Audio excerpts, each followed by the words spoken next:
मानसी ने यहाँ पे शगुन की थाली को नीचे गिरा दिया, जिसको देखकर गायत्री देवी के होश उड़ जाते हैं। और अब यहाँ पे कौन सी अनहोनी होगी इस शगुन की थाली को गिरने के बाद, आने वाले एपिसोड में आपको देखने को मिलेगा कि अब अनु बहुत ज़्यादा खुश हो चुकी, क्योंकि यहाँ पे इन लोगों की शादी फिक्स हो जाती है। शर्मा जी खुशी खुशी मान जाते हैं, तो यहाँ अनु बहुत खुश हो जाती है, बहुत एक्साइटेड हो रही होती है आर्या सर से मिलने के लिए। और यहाँ पे देखेंगे अनु यहाँ पे मन ही मन आर्या सर से कहती है कि अब आपके बिना रहना बहुत मुश्किल हो रहा है, आपको बहुत याद कर रही हूँ।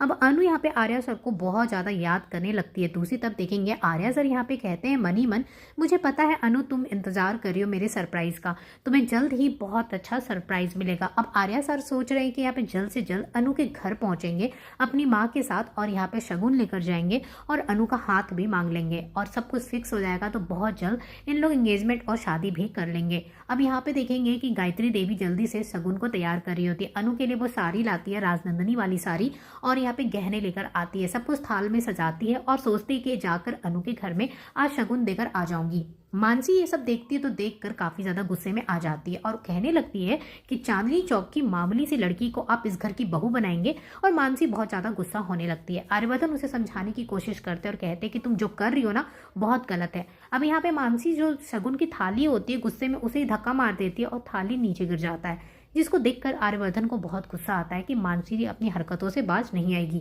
और वो मानसी को बहुत ज़्यादा डांटने लगते हैं और मानसी से कहते हैं कि तुम अपने कमरे में जाओ और जो हम कर रहे हैं हमें करने दो। तो मानसी कहती है अच्छा, मुझे आप लोग कोई भी वैल्यू नहीं देते, मैं इस घर की बहू हूँ, मेरी कोई इज्जत नहीं है, और उस चांदनी चौक की लड़की को इतना इज्जत दे रहे हैं। और मानसी यहाँ पे बहस लगाना शुरू कर देती है। अब यहाँ पे देखेंगे मानसी गुस्से में आ चुकी है और वो चली जाती है अपने कमरे में और कहती है जाओ जाकर शगुन दो, जो करना है करो, लेकिन मैं भी यहाँ पे चुप बैठने वाली नहीं हूँ। अब यहाँ देखेंगे मानसी यहाँ पे कुछ ऐसा करेगी, यहाँ पे राजनंदिनी की जो सच्चाई है मानसी ही जानबूझकर वो लाएगी अनु के सामने, ताकि अनु खुद ये रिश्ता तोड़ दे। यहाँ पे देखेंगे अनु अभी फिलहाल बहुत खुश है, शगुन भी उसे मिलता है जब यहाँ पे गायत्री देवी जाकर देती है और बहुत ज़्यादा खुश होती है। लेकिन यहाँ पे जैसे जैसे अनु को सारी सच्चाई सामने आएगी और सब कुछ पता चलेगी, उसके बाद अनु यहाँ पे काफ़ी गुस्से में आने लगेगी, क्योंकि उसे राजनंदिनी की जो सच्चाई है और भी ज़्यादा पता चलेगी। क्योंकि आर्या सर ने जितना बताया था उतना इनफ नहीं है, वो सारी सच्चाई जानने की कोशिश करेगी और आर्या सर से वो नाराज़ हो जाएगी कि उन्होंने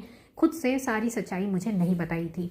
तो यहाँ पे फिलहाल सब कुछ जो हुआ होता है, अब ये देखना है कि कैसे इन दोनों की शादी होगी, क्योंकि यहाँ पे जो शगुन की थाली गिर चुकी है इसकी वजह से यहाँ पे अब शगुन हो जाएगा और यहाँ पे इन दोनों की शादी होते होते फिर कुछ ना कुछ गड़बड़ होगी और इन दोनों की शादी यहाँ पे टल जाएगी। अब ये देखना है कि आर्या यहाँ पे अनु को एक बार फिर से कैसे मनाते हैं, क्योंकि अनु अब गुस्से में आ जाएगी तो वो शादी करने के लिए नहीं मानेगी और कहेगी कि मुझे वक्त चाहिए और मुझे जब तक पूरा यकीन नहीं होता है कि आर्या सर मेरे लिए परफेक्ट है तब तक मैं शादी नहीं करूँगी। तो यहाँ आर्या सर कहते ठीक है, तुम्हें जितना टाइम चाहिए तुम ले लो, उसके बाद ही तुम ये शादी करना। अनु शादी के लिए फाइनली मान जाएगी, लेकिन वो कुछ वक्त लेती है।